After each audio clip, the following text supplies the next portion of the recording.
રામ રામ, સ્વાગત છે મારા કિચનમાં। આજે બનાવીશું મેંગો શ્રીખંડ। ઘરે બનાવેલું શ્રીખંડ ક્રીમી અને મલાઈદાર હોય છે। બહારથી મળતા શ્રીખંડ કરતાં સાકરનું પ્રમાણ પણ ઓછું રાખીએ છીએ, એટલે ખાવામાં ખૂબ જ સારો લાગે છે, હેલ્થી પણ છે।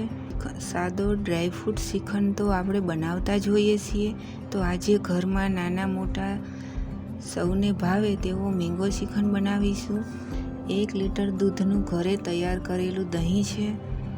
હવે ખાલી વાસણ લેવાનું, તેના ઉપર કાણાવાળું કોઈ પણ વાસણ મૂકીને સાફ કપડું રાખી તેના ઉપર દહીં રાખી કપડાની ગાંઠ વાળીને તેના ઉપર વજન રાખીશું।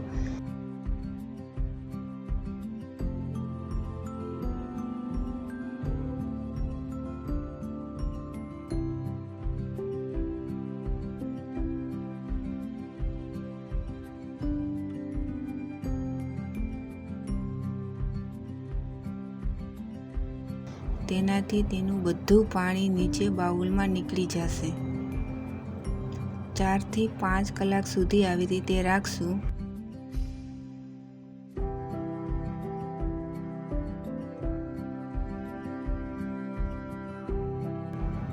હવે 4 થી 5 કલાક રાખ્યા પછી જુઓ બધું પાણી નીકળી ગયું છે અને આપણો દહીંનો મઠ્ઠો સરસ રીતે તૈયાર થઈ ગયો છે। ધ્યાન રાખવાનું કે નીચે બાઉલમાં પાણી નીકળે તેને ઉપરની ચારણીમાં અડવા દેવાનું નથી। વધારે પાણી નીકળવું હોય અને ચારણીમાં અડેમ હોય તો પાણી અલગથી વાસણમાં કાઢી લેવું। હવે કપડામાંથી બધું દહીં એક વાસણમાં લઈ તેને ચમચાથી સ્મૂથ બનાવીશું।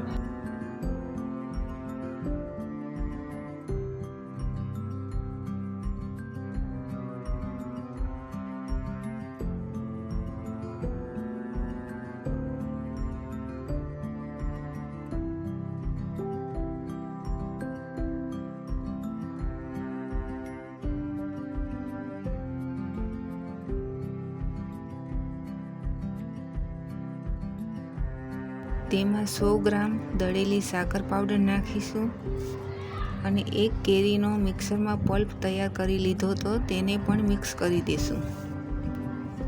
સ્વાદ પ્રમાણે ઇલાયચીનો પાવડર પણ મિક્સ કરી દેશું।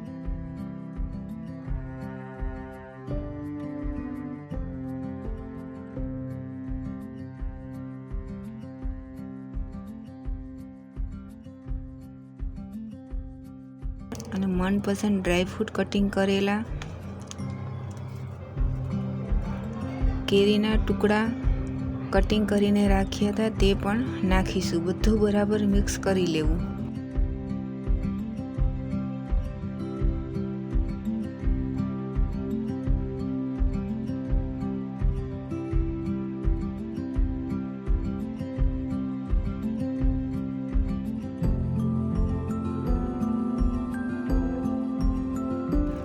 તૈયાર છે મેંગો શ્રીખંડ।